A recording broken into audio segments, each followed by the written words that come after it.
নমস্কার বন্ধুরা, খুব কম সময়ে কম মশলায় একটি অসাধারণ রান্না করে আমি দেখাবো, যেটি খেতে খুব ভালো লাগবে গরম ভাতের সাথে। নিরামিষ ফুলকপি আলু তরকারি করার জন্য একটা ফুলকপি বড় বড় করে কেটে ধুয়ে রেখে দিয়েছি। আর নিয়েছি আলু বড় বড় করে কেটে ধুয়ে রেখে দিয়েছি।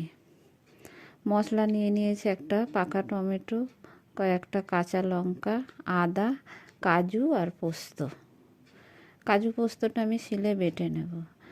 আর নিলাম 1 চামচ জিরের গুঁড়ো, 1 চামচ ধনের গুঁড়ো আর 1 চামচ লঙ্কার গুঁড়ো নিয়ে একটু জল দিয়ে ভালো করে মিশিয়ে রেখে দেব।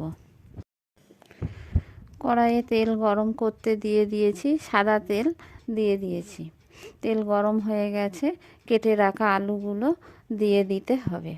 আলুগুলো দিয়ে দিয়েছি, দিয়ে লবণ দিয়ে দিলাম, হলুদ দিয়ে দিলাম, দিয়ে খুব ভালো করে নেড়ে চেড়ে ভেজে নিতে হবে। বেশ কিছুক্ষণ ধরে ভাজতে হবে। আলুটা ঢেকে দিলাম আমি কিছুক্ষণের জন্য। ঢাকা খুলে নিয়েছি। এবার আমি দেখব যে আলুটা বেশ ভাজা ভাজা হয়ে গেছে। আলু ভাজা হয়ে গেছে, নামিয়ে নিয়েছি। ওই তেলের মধ্যেই দিয়ে দিলাম ফুলকপিগুলো, দিয়ে লবণ দিয়ে দিয়েছি আর দিয়ে দিলাম হলুদ। ফুলকপিটা খুব ভালো করে ভেজে নিতে হবে। লাল লাল করে ফুলকপিটা আমি ভেজে নেব। ফুলকপি ভাজা হয়ে গেছে, এবার আমি নামিয়ে নিচ্ছি। ফুলকপি নামিয়ে রেখে দিয়েছি। এবার ওই তেলের মধ্যেই দিয়ে দিলাম ফোড়নে গোটা জিরে আর একটু দারচিনি আর 2টো এলাচ ফাটিয়ে দিয়ে দিয়েছি। 1 চামচ আদা বাটা দিয়ে দিয়েছি। আদাটা একটু ভেজে নিয়ে দিয়ে দিলাম ওই মশলাটা দিয়ে খুব ভালো করে মশলাটা কষিয়ে নিতে হবে। মশলা দিয়ে তেল ছেড়ে দিয়েছে, এবার দিয়ে দিলাম হলুদ, দিয়ে আবারও একটু নেড়ে চেড়ে নিলাম। এবারে দিয়ে দেব কাঁচা লঙ্কা আর কেটে রাখা টমেটো আর কাঁচা লঙ্কা দিয়ে খুব ভালো করে কষিয়ে নেব মশলার সাথে। কষিয়ে একটু জল দিয়ে দিতে হবে। সামান্য একটু জল দিয়ে দিয়েছি। আবারও ভালো করে মশলার সাথে কষিয়ে নিয়েছি। মশলা কষাতে তেল ছেড়ে দিয়েছে। এবার আমি বেটে রাখা কাজু আর পোস্ত বাটাটা দিয়ে দিলাম, দিয়ে খুব ভালো করে এটা কষিয়ে নিতে হবে।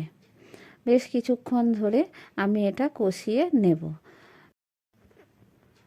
লবণ দিয়ে দিলাম, এবার দিয়ে দিলাম স্বাদ মতো চিনি, দিয়ে মশলাটা আমি কষিয়ে নেব। আবারও একটু কষিয়ে যখন তেল ছেড়ে আসবে মশলা থেকে, তখন আমি ভেজে রাখা আলু আর ফুলকপিটা দিয়ে দেব।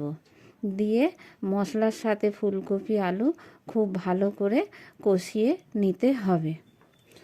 মশলার সাথে ফুলকপি আলু খুব ভালো করে কষিয়ে নিয়েছি। এবার আমি জল ঢেলে দেব। পরিমাণ মতো জল দিয়ে দেব, যাতে ফুলকপি আর আলুটা সেদ্ধ হয়ে যায়। এটা খুব বেশি ঝোল হবে না, একটু গ্রেভি হবে। সেই মতো জল দিয়ে ঢেকে দিয়েছি। ঢাকা খুলে নিয়েছি। ফুলকপি আলুর তরকারি হয়ে গেছে। এবার আমি নামিয়ে নেব। ফুলকপি আলুর তরকারি রান্না করে নামিয়ে রেখে দিয়েছি।